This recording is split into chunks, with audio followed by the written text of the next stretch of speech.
Sí. Ok, les decía que el tratamiento de las arritmias pues va a depender directamente de cuál es el tipo de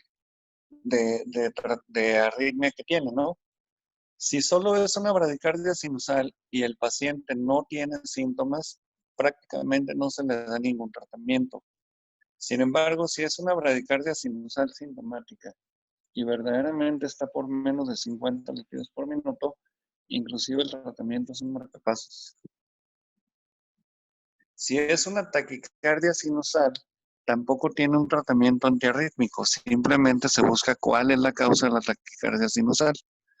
La causa de la taquicardia sinusal puede ser fiebre, dolor, puede ser insuficiencia cardíaca. Y entonces lo que vas a tratar es lo que te está provocando la taquicardia, no la taquicardia como tal, no la arritmia, pues. La que sigue. En cuanto a la fibrilación auricular, en el contexto del infarto agudo del miocardio, entre más rápido se quita la fibrilación auricular, mejor para el paciente. Tanto la fibrilación auricular como el flóter auricular tienen una buena respuesta al uso de amiodarona en infusión. Generalmente 1 gramo de amiodarona en infusión durante 24 horas quitará la mayoría de estas arritmias. Después se deja un tratamiento de sostén con amiodarona cada 12 horas. La taquicardia supraventricular, dependiendo si es una taquicardia que pone en peligro la vida del paciente porque le provoca de nuevo angina de pecho o lo inestabiliza, pues el tratamiento es terapia eléctrica con un electroshock, una cardioversión eléctrica. Si la taquicardia supraventricular no pone inestable al paciente y nos da oportunidad de iniciar tratamiento médico farmacológico, se puede iniciar con amiodarona o con propafenona. ¿Sigue?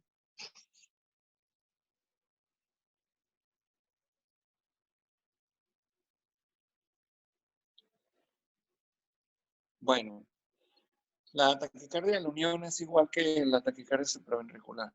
Ahora, con relación a la taquicardia ventricular, el mejor tratamiento es la amiodarona.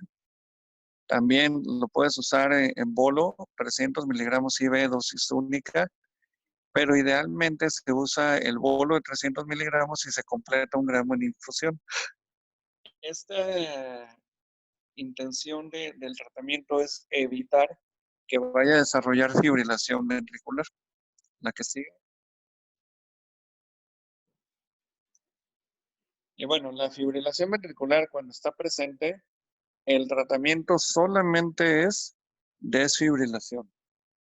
O sea, la fibrilación ventricular no va a responder a ningún otro tratamiento que no sea la desfibrilación. ¿De acuerdo? Entonces debemos hacer desfibrilación en todo paciente que tenga fibrilación ventricular. Es la única forma de quitar esta arritmia. ¿Sale? Todo lo que podemos hacer es para evitarla, pero cuando ya está presente es desfibrilación. Obviamente con terapia eléctrica, ¿verdad? Con electroshocks. ¿La que sigue?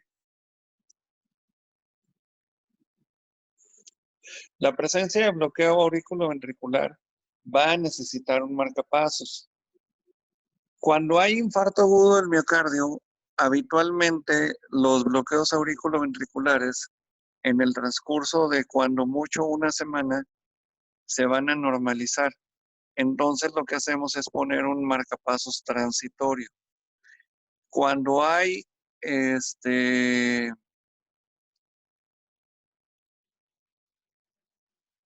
persistencia del bloqueo auriculoventricular después de 5 días de haber tenido el infarto del miocardio, casi siempre ese bloqueo se va a quedar permanente y va a requerir de un marcapasos definitivo.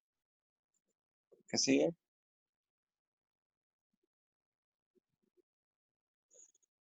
Bueno, las indicaciones para marcapasos temporal son la bradicardia sintomática, el bloqueo auriculoventricular de 2º o 3er grado, después de un infarto inferior y se va a dejar por un episodio de casi siempre se quitan las primeras 48 horas. Si después de 5 días no se quitó, pues ya va a indicarse el marcapasos definitivo. ¿La que sigue? Bueno, el marcapasos definitivo se indica cuando la bradicardia sintomática no cede, cuando el bloqueo auriculoventricular de segundo o de tercer grado no se quita después del infarto y en ocasiones la necesidad de tratamiento farmacológico, por ejemplo, betabloqueadores para tratamiento del infarto del miocardio, obliga a que tengas puesto un marcapasos definitivo porque si no el paciente estaría demasiado lento. Pero esa es una situación especial. La mayoría de las veces la indicación del marcapasos definitivo es por la presencia de bloqueo auriculoventricular completo. ¿La que sigue? Muy bien. Otro de los complicaciones después del infarto es la angina postinfarto. ¿Qué quiere decir? Pues que la angina de pecho se vuelve a presentar después en las primeras 4 semanas del infarto.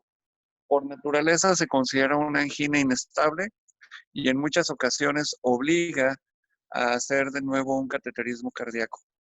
¿Para qué? Pues para revisar que todo esté bien con el vaso que se abrió. Si esta angina postinfarto no cede rápidamente con tratamiento farmacológico. Ahora, ¿qué es el aturdimiento miocárdico? ¿Sí saben lo que es una diana o un tiro al blanco? Sí. Sí. Sí. Una serie de círculos concéntricos Sí.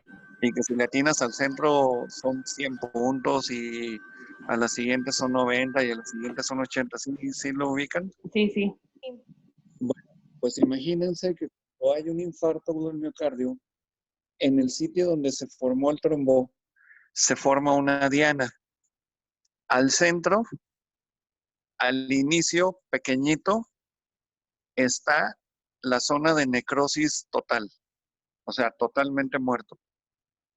Un siguiente círculo donde el miocardio no está infartado, sino que está hibernando como los osos. Y un tercer círculo donde el infarto del miocardio no se presenta como tal y el miocardio está aturdido. ¿Por qué se le llama así? Porque cuando deja de haber sangre suficiente, si la célula miocárdica sigue trabajando, va a provocar acidosis en su interior y se va a morir. Pero si la célula miocárdica deja de trabajar, se va a quedar paralizada y solamente va a estar produciendo la energía suficiente para mantenerse viva, pero no funcional. Eso es hibernación. La pared no se mueve. Es como si estuviera muerta, pero no está muerta, está hibernando. Y la más externa de todos los círculos de la diana es aturdimiento miocárdico. El corazón está aturdido, está atontado, se mueve poco, se mueve mal. ¿Por qué? Porque no tiene cantidad suficiente de sangre para funcionar al 100%, pero no se ha quedado en hibernación. Intenta moverse, pero se mueve mal. Esos dos segmentos de tejido, el tejido hibernante y el tejido aturdido, se pueden rescatar cuando abrimos la arteria del corazón. Cuando abrimos la arteria coronaria en la zona de necrosis, esa ya no se va a rescatar. Pero las otras zonas de hibernación y aturdimiento sí se pueden rescatar y con ello mejorar el funcionamiento del corazón. ¿De acuerdo? La que sigue.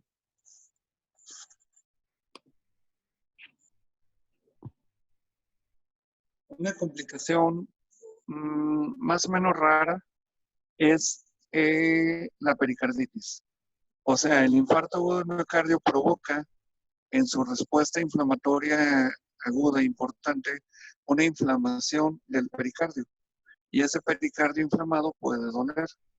Entonces, la presencia de pericarditis puede estar asociada al infarto agudo del miocardio. ¿Qué vamos a usar para eso? Ácido acetil salicílico, en cantidades generosas. Si normalmente solo usamos 100 miligramos como antiagregante plaquetario, cuando hay presencia de pericarditis vamos a usar 500 miligramos vía oral cada 8 horas durante la primera semana y después 500 miligramos vía oral cada 12 horas las siguientes 2 semanas. Esta pericarditis es directamente asociada al infarto agudo del miocardio y por eso el tratamiento se da de esta manera. La que sigue.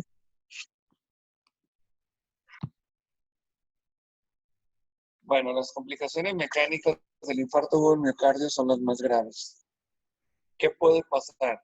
Puede pasar que se daña un músculo papilar, se puede incluso romper y eso te provoca una insuficiencia valvular aguda. Esa insuficiencia valvular aguda te lleva a una insuficiencia cardíaca aguda con edema agudo de pulmón. Generalmente estos pacientes son los que tienen indicación de cirugía de urgencia. Se operan para quitar esa válvula que está insuficiente y colocar una prótesis. Como la cirugía se hace en el contexto de un infarto agudo del miocardio, la mortalidad que implica una cirugía valvular en el infarto agudo del miocardio, la mortalidad es 3 o 4 veces mayor a la normal. Ahora, cuando se rompe el septum interventricular, se provoca una comunicación interventricular postinfarto. Esta ruptura del septum casi siempre lleva a la muerte del paciente porque genera una insuficiencia cardíaca también aguda. No se puede operar, o sí se puede, pero es muy complejo operar a los pacientes con una comunicación interventricular postinfarto en etapa aguda y generalmente cuando los operan los resultados son son malos. La sobrevida es muy poca. Y cuando se rompe la pared libre del corazón, pues prácticamente se va a morir. O sea, es rarísimo que alguien que se le rompe la pared libre del corazón esté vivo. La que sigue. Bueno, ¿qué pasa cuando tú tienes un infarto del miocardio? Imagínate que se te infarta el ápex del corazón. Entonces el ápex se deja de mover bien o se deja de mover por completo. Esa parte del corazón que se quedó paralizada, hay un riesgo muy importante de que se forme un coágulo en su interior. Este coágulo que se formó en el interior del ápex, en cualquier momento se puede despegar y ese coágulo viaja por la circulación, se convierte en un émbolo y ese émbolo puede ir a tapar literalmente cualquier arteria del cuerpo.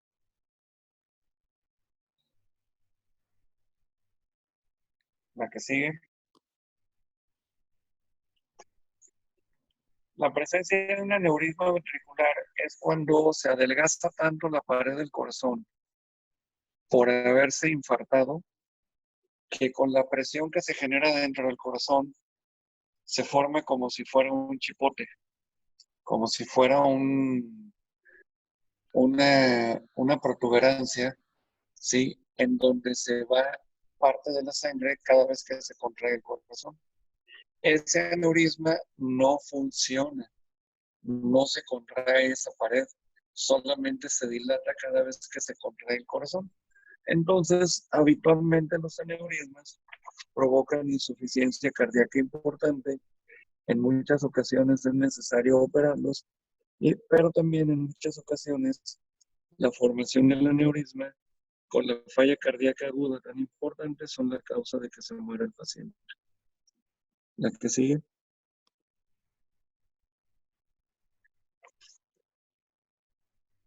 Bueno, Entonces, hay un pseudoaneurisma que se forma con la destrucción de la pared muscular por el infarto del miocardio. Misma situación, si es posible operarlo, pues tendrá alguna oportunidad de sobrevida. Si no se opera, generalmente esto va a desencadenar en la muerte del paciente porque se va a perforar la pared y se va a romper. La que sigue.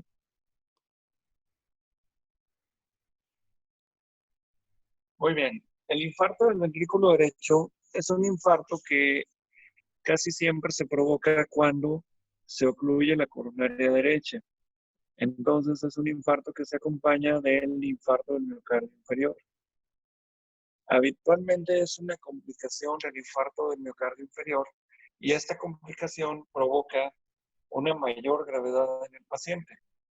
Generalmente con el infarto del ventrículo derecho se acompaña de hipotensión y algo muy importante.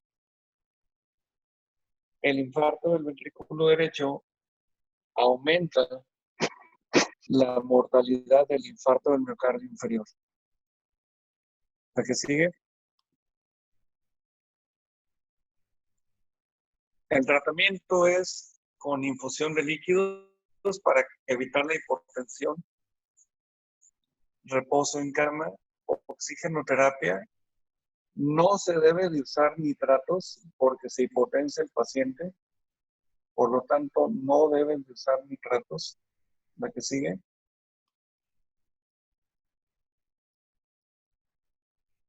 Y bueno, estas son diferencias en cuanto a características clínicas entre un infarto y otro. La verdad, apréndanse que un infarto del miocardio en general es una enfermedad que pone en peligro tu vida de forma aguda y a corto plazo también por las numerosas complicaciones que puede tener. La que sigue.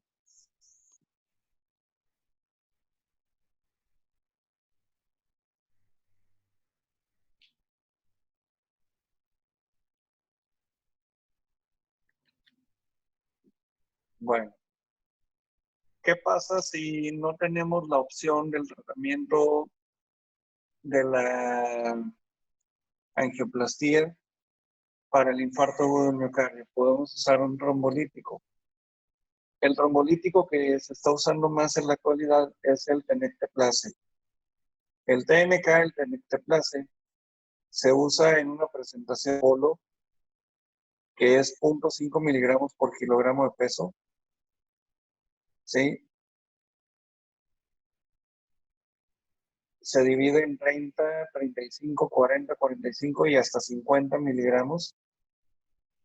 En los mayores de 75 años se usa la mitad de la dosis.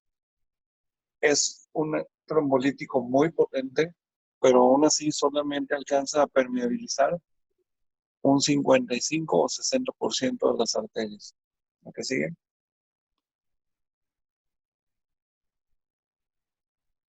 Bueno, el abuelito de los trombolíticos es la estreptoquinasa.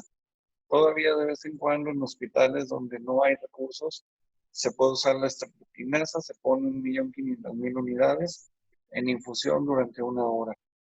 La efectividad de la estreptoquinasa ronda entre el 30 y 40%. ¿La que sigue?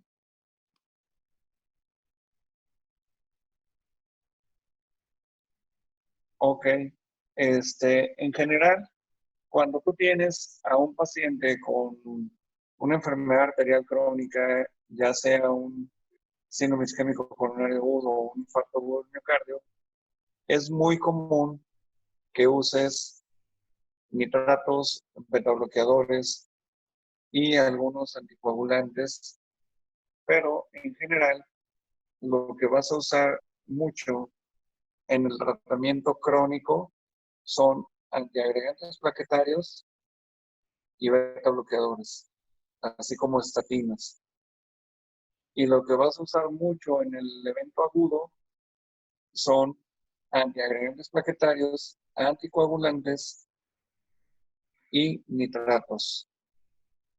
A largo plazo también se incluyen, en el caso de que haya hipertensión, inhibidores de la ECA y calcio antagonistas. ¿Qué sigue? Bueno, entonces quedamos. Todo medicamento que usemos con el paciente,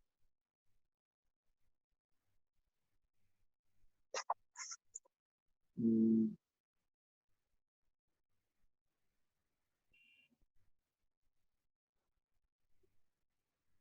a ver un segundo.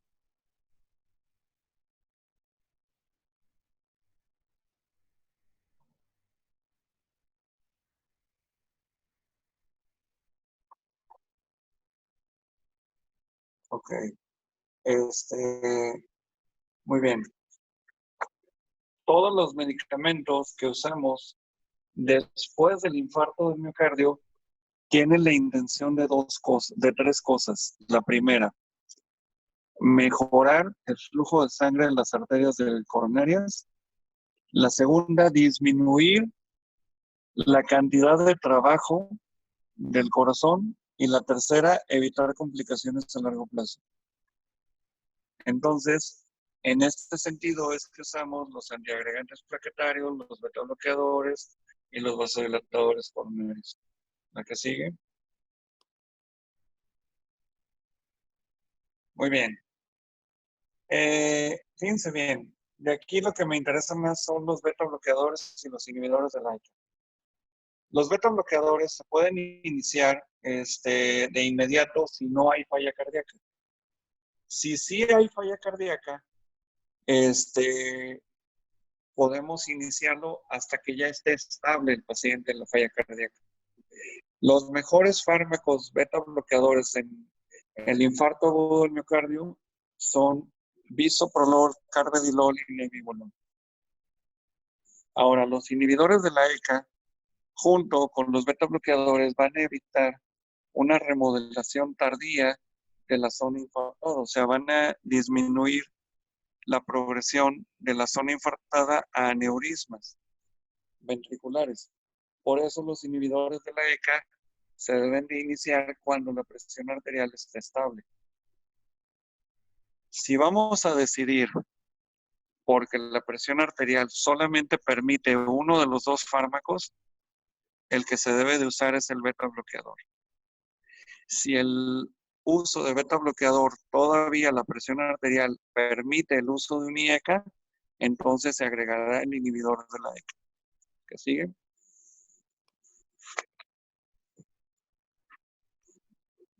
Bueno, lo que les mencionaba ahorita, hay que tratar las complicaciones y lo más importante, evitar ponerse en riesgo de un nuevo infarto. ¿Cómo es esto? Pues dejando de fumar y ejerciendo un control apropiado de todos los factores de riesgo que podamos modificar. Principalmente diabetes, hipertensión y dislipidemia. Fíjense bien, esta rehabilitación que mencionan del infarto del miocardio realmente es así como muy generosa. Generalmente somos más agresivos en la rehabilitación del paciente, mucho más agresivos. Sobre todo en la medicina privada, es muy difícil mantener 7 días a un paciente en un hospital privado, es carísimo. Los movilizamos muy pronto para revisar trombos en miembros inferiores. Habitualmente los movilizamos después de las primeras 48 horas, inclusive en las primeras 24 horas, y los damos de alta en 4 días. Si es un trabajo que no implica esfuerzo físico, si es un trabajo de tipo intelectual, lo regresamos en 2 semanas. Y si es un trabajo que implica esfuerzo físico, hacemos prueba de esfuerzo y con ello valoramos si se puede reintegrar el paciente a las 4 semanas. ¿A qué sigue? Bueno, el tratamiento con los liberadores de fármaco es una manera en la de que garantices que se mantenga abierto el stent por más tiempo, porque el fármaco libera sustancias como sirolimus, tacrolimus, everolimus, o paclitaxel, que ya casi no hay de esos porque son muy viejitos. Y esas sustancias evitan que se vuelva a formar tejido dentro del stent. Entonces se evita que se vuelva a formar aterosclerosis. ¿De acuerdo? Podemos hacer prueba de esfuerzo si queremos evaluar la condición funcional del paciente después de 4 semanas. O sea, no 6 semanas. 6 semanas es muy lento. Hay protocolos de rehabilitación muy agresivos que inclusive a las 2 semanas ya están haciendo prueba de esfuerzo en el paciente. Muy bien. La que sigue. Esa ya es la última de este tema. Ok. ¿Cuánto queda de tiempo? ¿Mande? ¿Cuánto queda de tiempo? Creo que quedan como 10 minutos. Bueno, si quieren ya los dejo descansar. Acabo ya vimos 2 temas. Chicos, necesito sus clases de respiratorio. Necesito que las suban. Ya queda muy poco de cardiovascular. Necesito que suban las de respiratorio porque tenemos que ir armando ya lo que va a ser el tercer examen parcial. Y no quiero que perdamos días de clase por no tener las clases arriba. Aparte, la única forma en la que voy a justificar el darle los puntos por este concepto de práctica. Entonces, hagan sus clases, por favor. ¿Sale? Nos vemos el día de mañana a la misma.